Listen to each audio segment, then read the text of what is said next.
Tabaco City, Province of Albay. Nung maliit pa ako, mahirap lang kami. Yung nanay ko at tatay ko at saka mga kapatid ko. Yung panganay na lalaki si Domingo. Tapos sunod ako. Pangatlo si Lilia. Pang-apat si Vilma. Pang-lima si Adela. Yun ang mga kapatid ko. Ang ganda dito nun. Ang halaman ng nanay ko. Ayan yung gate. Hanggang doon yan. Your flowers? Oh, this is your house. Who lives here anymore? Tapos, nung nag-aaral na ako, ang nilalakad namin, mga 3 kilometro ang layo sa school. Ang dinadaanan namin, Makahoy at Abaka. Hanggang sa nakapag-asawa na ako nung lumaki na ako, nagkaroon ako ng anak na 3. Tapos, nagkaroon kami ng problema ng asawa ko dahil sa pag-iinom niya, pagsusugal, hanggang sa naawa ko sa mga anak ko, kaya nag-decide akong maghiwalay kami. Yung panganay ko, 7 years old, nung naghiwalay kami ng asawa ko.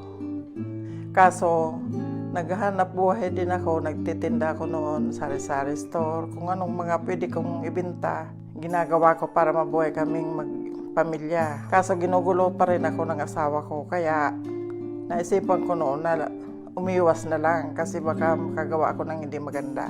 Pumunta ako ng Manila para makalayo. Iniwan ko yung mga anak ko sa nanay ko. Tapos tuwing okasyon, gaya niyang graduation, kung anong okasyon man na umuwi ako para sa kanila.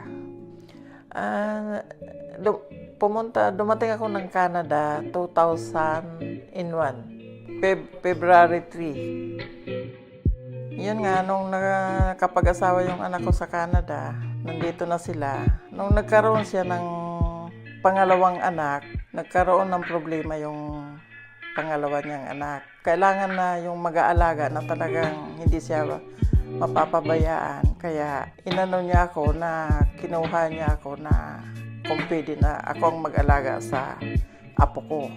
Kaya yun, nagpunta ako ng Canada. Ibang-iba dito kasi ako walang hanap buhay dito.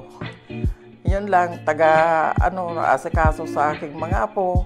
Ayun, taga-luto, maglinis-linis ng bahay. Yun lang ang trabaho ko dito. Kung may pupuntahan, lalabas, mamasyal, ayun, magsimba. Siyempre, nanibago. Iba yung ng Canada, lalo na pag nung winter, na ranasan ko yung paanong maglakad sa snow, yung maraming snow, yung madulas. Manangikaw. Nangunguna talaga. Nakaranas nga akong nadulas ako, nabali yung braso ko. Mahirap na masarap dito sa Canada. Pag winter, mahirap lalo sa kagaya ko na. Pero masaya. Noong medyo malaki na yung apo ko, nag-aaral na sila. Naghahatid sundo ako sa school. Tapos, nung nagkaroon na rin ako ng mga kakilala, naghahatid sundo rin sa kanilang mga inaalagaan. Yun, nagkaroon ako ng mga kaibigan. Hanggang sa, naging mga close na kami. Kaya, tuwing birthday ng apo ko, nagluluto ako, iniimbita ko yung mga apo rin nila. Nagpaparty-party kami. Pag hindi sa bahay, lumalabas kami, nagpipiknik-piknik kami kung saan, minsan sa park. Kaya masaya, nalilibang na ako na kami. Masaya ng mga apo ko, mga kaibigan ko. Unang uwi ko, noong 2010. Tapos, pangalawang uwi ko, 2016. Maraming ipinagbago, ibang-iba na ang itsura, iba na ang pati mga lugar, kahit doon sa lugar namin sa Albay, ibang-iba na. Nung nandoon kami, namamasyal din, nagpunta sa mga kamag-anak, bisita sa kapatid ko. Siguro pag yung mga tong mga apo ko na okay na sila, Yung kaya na nila, sarili nila. Saka yung pag medyo mahina na ako, siguro, baka doon na lang ako sa Philippines. Ayaw kong magpaalaga sa inyo. Baka sipa-sipain nyo lang ako.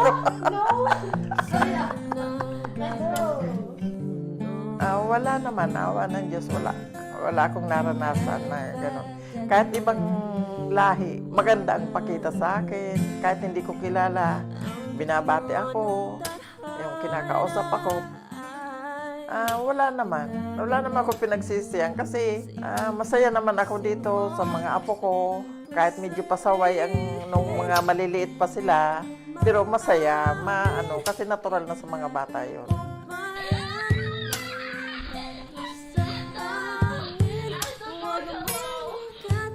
Hindi ko nga kayang iwanan sila eh. Sila nakakapigil sa akin kaya nakapirma ako ng Canada. Pero kung wala sila, siguro hindi naman ako tatagal dito sa Canada dahil siyempre malulungkot naman ako.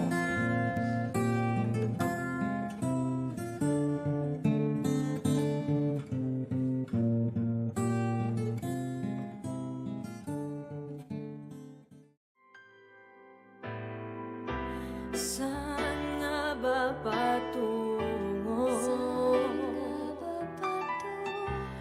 Kaya bakit nahihiwaga ang bagyo ng tadhana ay dinadala ko sa init ng bisig mo, pati papatulan ang pagsuyong na kulang. Can you please give Angela and Joshua A+, please? And thank you. Thank you very much. Okay yun? Yeah.